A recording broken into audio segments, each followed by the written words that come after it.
I still remember the day I got that email. It was a Tuesday morning in April, rain tapping against my apartment window as I scrolled through my inbox. There, sandwiched between a grocery store promotion and a newsletter I never read, was a message from my cousin Elise. Family vacation home schedule, summer. Read the subject line. I'm Rebecca, by the way. Rebecca Mills. 34 years old and, until that moment, someone who thought family meant something. Let me back up a bit. 3 years ago, my grandparents passed away within months of each other. They left behind their beautiful lakeside property that had been in our family for generations. A sprawling 4-bedroom house with a wraparound porch and steps leading down to the water. The place where all 12 cousins had spent our summers growing up. None of us could bear to sell it, but maintaining a vacation home isn't cheap. Property taxes, repairs, upkeep. It would be too much for any one of us to handle alone. So we came up with a plan. All the cousins would pitch in to buy the property from the estate and share it. Some of my cousins were better off than others. James had his law practice, Elise and her husband had their tech jobs in Seattle, and Michael had just sold his startup for a tidy sum. I was doing okay. I'm a physical therapist, but I'd been saving for a down payment on my own place for years. When the family vacation home plan came up, I decided that was more important. I contributed $45,000, nearly everything I had saved. It was a stretch for me, but I loved that house. I could still close my eyes and smell Grandma's blueberry pancakes cooking in that kitchen, hear Grandpa's laughter echoing across the lake as he taught us to fish. Some things are worth the sacrifice. For the first 2 years, everything went smoothly. We had a schedule, we shared maintenance costs, and we respected each other's time at the property. Then came that email from Elise. I clicked it open, expecting to see my usual 2 weeks in July. Instead, I found my name wasn't on the schedule at all. I thought it must be a mistake. I immediately called Elise. "Oh, Rebecca," she said, her voice dripping with fake sympathy. "Didn't Michael talk to you? We decided to change things this year." "Change things how?" I asked, my stomach already nodding. "Well, James and Sarah are expecting their second baby, and they wanted more time at the lake this summer. And Michael's kids are at that perfect age to really enjoy the water. We talked about it at Christmas." "Oh, but you couldn't make it to Christmas this year, could you?" "I couldn't make it because I was covering holiday shifts at the rehab center where I work. Someone had to be there for our patients. So, I don't get any time at the house this summer." I asked. "It's just that some of us use it more regularly, you know? You only came up for 1 weekend last year." "That was because I was saving my time for my scheduled 2 weeks, which got canceled when I caught COVID. Elise, I put in the same amount of money as everyone else." "Well, not exactly the same," she said. "Some of us covered a bit more of the renovations last fall. Renovations I hadn't even been consulted about. Renovations that, according to the group text I'd been mysteriously left off of, included a wine cellar that nobody needed and marble countertops to replace the perfectly good ones Grandma had loved." "I wasn't told about any extra costs," I said. "We figured you wouldn't want to contribute more since you're, still just renting." The conversation went downhill from there. I called Michael next, then James. They all had the same story. They'd met over Christmas and decided that those who used the property more should have priority in scheduling. Somehow I'd been deemed least worthy. I hung up from the last call and sat at my kitchen table shaking. $45,000. Gone. My savings, my trust in my family, my connection to my grandparents' legacy. All gone. That night I couldn't sleep. I kept thinking about that house, about my cousin's casual cruelty, about the injustice of it all. Around 3 a.m. something in me hardened. I'd always been the nice cousin, the one who compromised, the one who worked holidays so others could be with their families. Not anymore. The next morning I called a lawyer. I had options, she told me.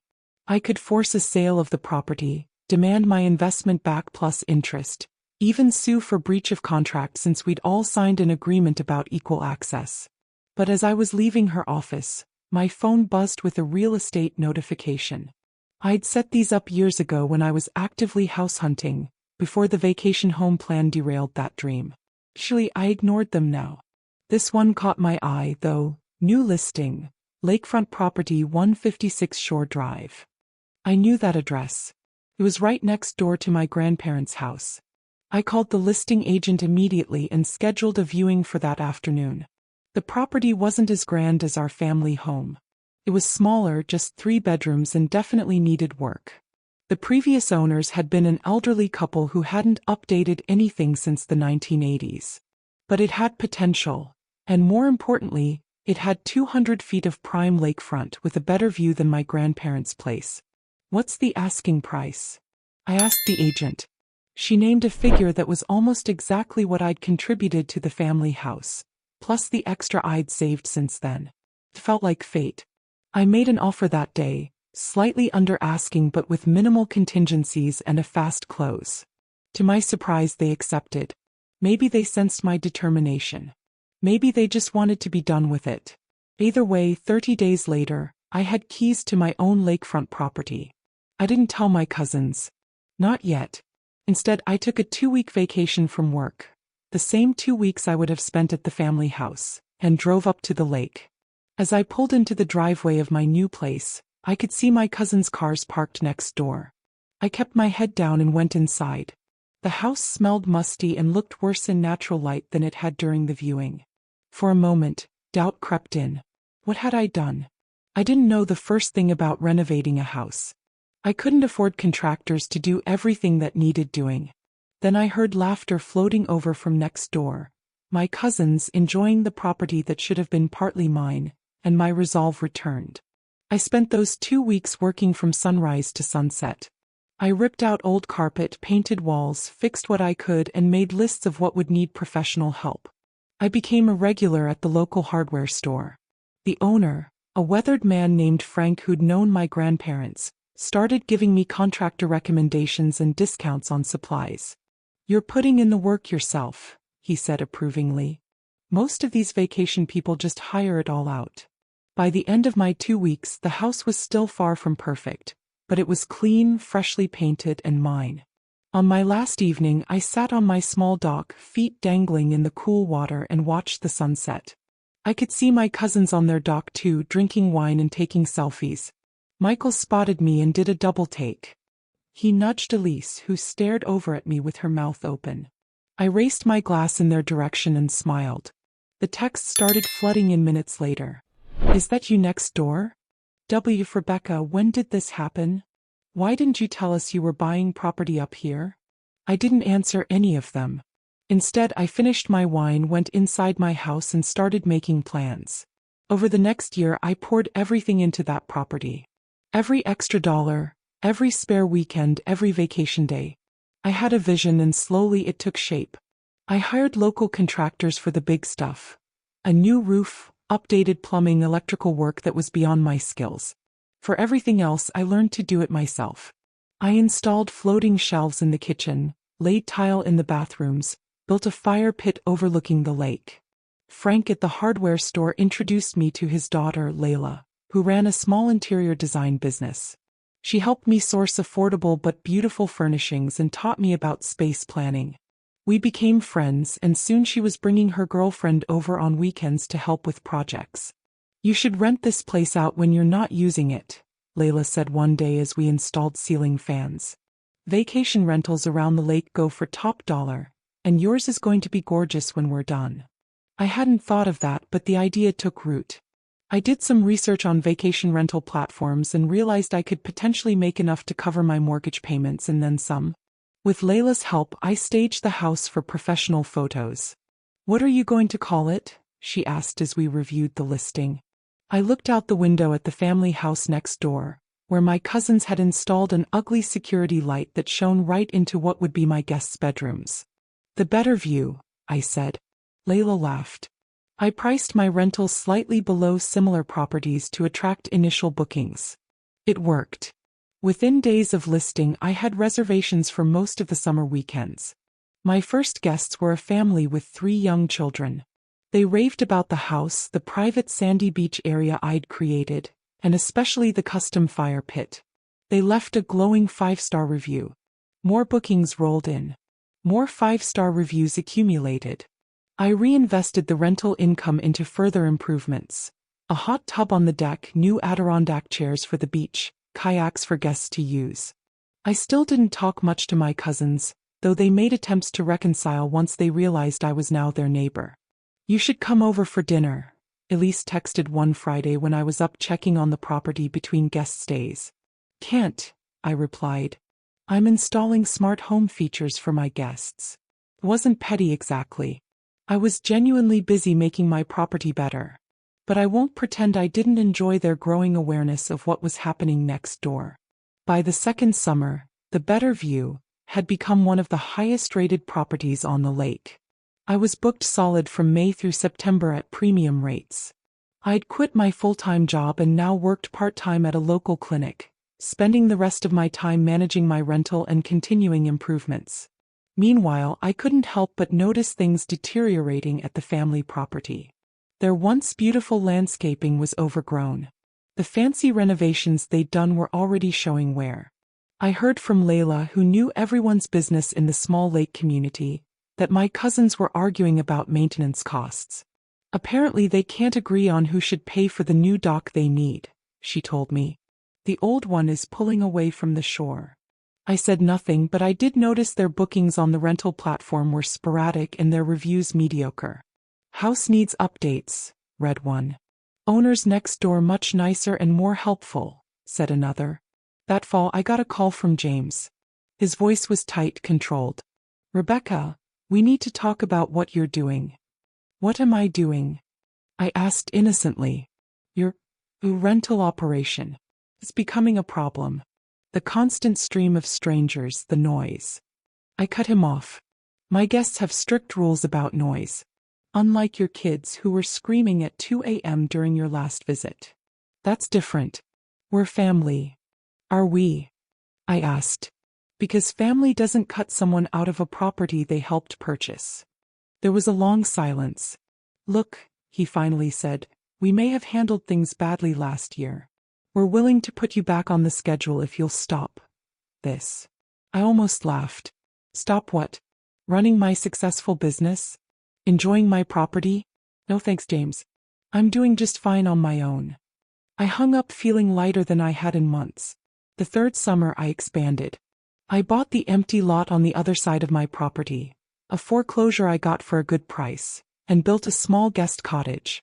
Now I could accommodate larger groups or multiple bookings at once. My rental income more than tripled. I hired a local management company to handle the day-to-day operations, though I still personally checked every property between guests. Quality control mattered to me. That winter I got an email from Michael. The subject line read simply, "Offer." The cousins wanted to sell the family property, he explained. Maintenance costs were too high, disagreements too frequent. Would I be interested in buying them out? I set up a meeting at a neutral location, a coffee shop in town. All my cousins were there looking uncomfortable. "Why me?" I asked after we'd gotten our drinks. "Why not sell it on the open market? Property values on this side of the lake have decreased," Elise admitted, not meeting my eyes. I knew why. While my property had become known for its immaculate upkeep and excellent guest experiences, theirs had become the shabby neighbor. Potential buyers who researched the area would see the stark contrast in rental reviews. "Plus," Michael added, "a developer has been buying up properties around the lake. We'd rather keep it in the family if possible." Family. There was that word again. I sat back and considered them. These people who had once been as close as siblings, who had shared my childhood memories, who had betrayed my trust. "I'll think about it," I said finally. And I did think about it. For weeks I ran the numbers, consulted with my financial advisor, and soul-searched. Could I forgive enough to own that house? Did I even want it anymore? In the end I made them a fair offer, not generous but fair. They accepted. The day I signed the papers and got the keys to my grandparents' house, I walked through it alone. So much had changed. The warm, lived-in feeling was gone, replaced by trendy but soulless renovations. The kitchen where Grandma had made her pancakes now had cold marble and steel appliances that no one had properly maintained. I ran my hand along the banister of the stairs, remembering how we used to slide down it as kids. At least that was still the same. I wandered out onto the dock, the same dock that needed replacing, and looked back at both houses. Mine vibrant and welcoming. This one beautiful but neglected. As I stood there, I made a decision. I wouldn't amalgamate the properties as my cousins probably expected. I wouldn't turn this house into another rental either. Instead, I would restore it, bring back the warmth, the character, the feeling that had made it special to all of us as children. And then I would offer my cousins each 2 weeks a year to use it, just as we'd originally planned. Not because they deserved it. They didn't. But because I didn't want to be the kind of person who holds on to anger forever. And because I knew it's what my grandparents would have wanted. I sent out the email the next day. Family vacation home schedule. Elise was the first to respond. Is this for real? Yes, I wrote back. With some conditions. We met again, this time on the porch of the family house. I laid out my terms. I own the property outright now, but they could use it as scheduled if they contributed to a maintenance fund. No more unilateral decisions about renovations. No excluding anyone. Why would you do this after everything? James asked, looking genuinely puzzled. I thought about it, looking out at the lake where we'd all once been happy. Because I don't need to prove anything anymore, I said finally. I've built something successful on my own. And because despite everything, you're still family. They agreed to my terms. I'm not sure if it was gratitude or shame or just pragmatism that motivated them, but it doesn't really matter. This summer will be the first under the new arrangement. I don't know if we'll ever fully repair what was broken between us. But as I sit here on my dock watching the sunset over the lake, I feel at peace with my decisions. Sometimes the best revenge isn't revenge at all. It's building something so beautiful that it overshadows the wrong that was done to you. It's finding success on your own terms. It's being able to extend grace from a position of strength. Thank you for listening. Please support this channel by subscribing for daily revenge stories coming your way.